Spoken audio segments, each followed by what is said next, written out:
di samping gubernur maupun wali kota. Oleh karena itu, ini untuk kalian nanti bisa digandakan.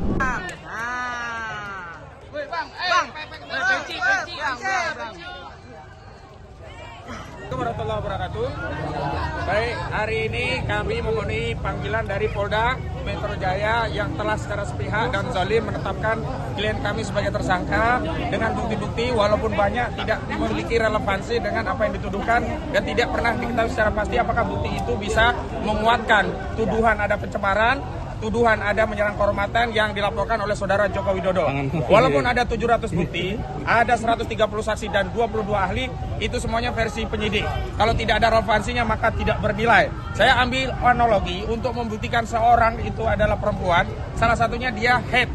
Jadi kalau polisi menghadirkan 1000 Luna Maya, bukan Lucinta Luna ya, ada 100.000 Lucinta Luna, tetap tidak akan bisa membuktikan bahwa Lucinta Luna itu perempuan begitu ya, dia tetap laki-laki. Dan hari ini bukan 700 bukti yang kita tunggu, sebenarnya hanya cukup satu bukti, yakni selembar ijazah dari saudara Joko Widodo yang tidak pernah kunjung dihadirkan.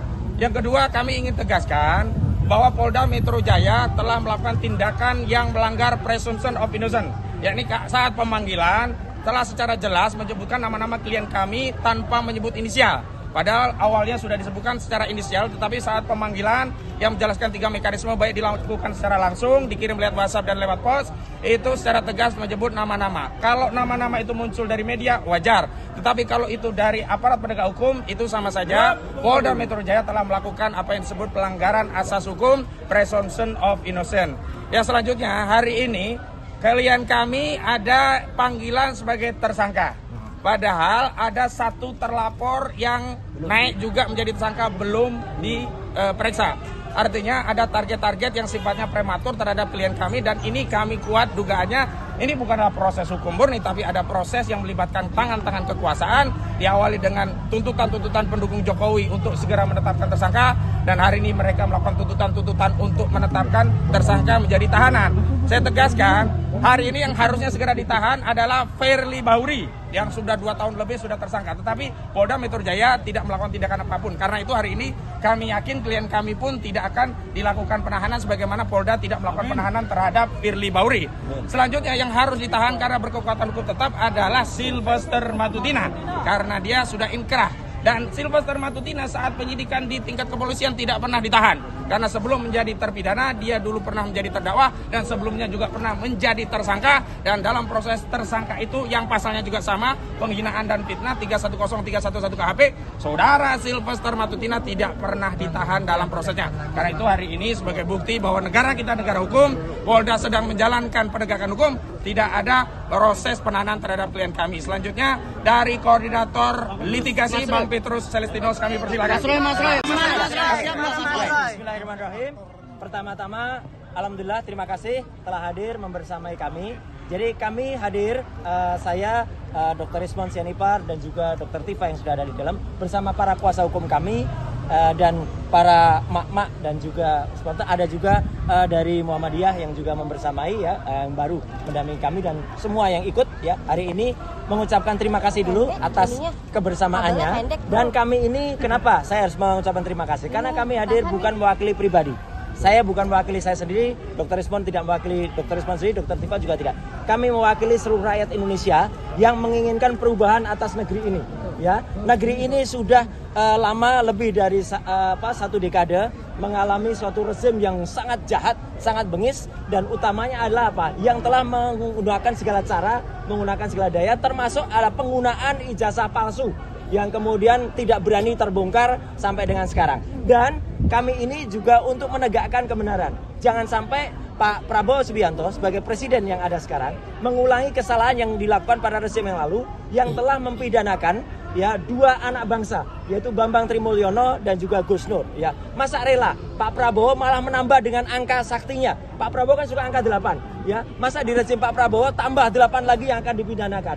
Itu kan sungguh luar biasa ya. Dan saya tahu ini mungkin bukan kesalahannya Pak Prabowo, tapi ini adalah kesalahan dari orang-orang yang ada di sekitar Pak Prabowo untuk membusukkan presiden. Jadi sekali lagi kami hadir atas nama rakyat Indonesia untuk melakukan ini dan kami menyatakan bahwa ini kami tahu bahwa kami akan dikriminalisasi.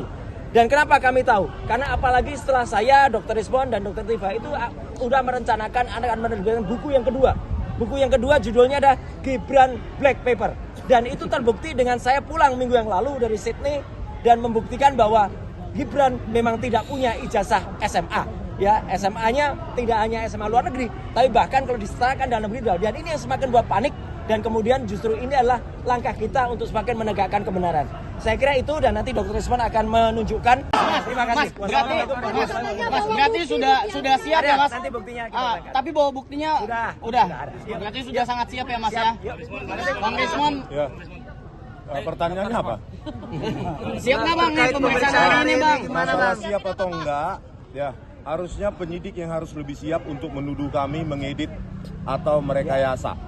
Ya, mana yang kami rekayasa? Kalau itu tidak terbukti, nanti saya berencana untuk menuntut kepolisian sebesar 126 triliun rupiah. 1 tahun anggaran kepolisian. Jadi jangan sampai tuduhan itu adalah tuduhan tanpa basis ilmiah. Apa yang kami lakukan, ada itu namanya ilmunya, ya, digital image processing. Jangan sampai ilmu tersebut jadi ilmu terlarang. Memproses citra digital atau video digital bukan berarti merekayasa atau mengedit. Itu berbasis algoritma, ya. Yang kedua, saya yakin kecepatan penanganan atau penersangkaan ini berketepatan dengan memang gerilya kami dalam membongkar, ya, terutama kepulangan dari Pak Rosuryo dari Sydney. Jadi kami memang sudah berencana, ada draft kasarnya ini, bukunya nanti Gibran Endgame atau Gibran Black Paper terserah. Yang pasti Wapres tak lulus SMA. Data itu kami dapatkan dari mana? Dari Ditjen Dikdasmen sendiri dan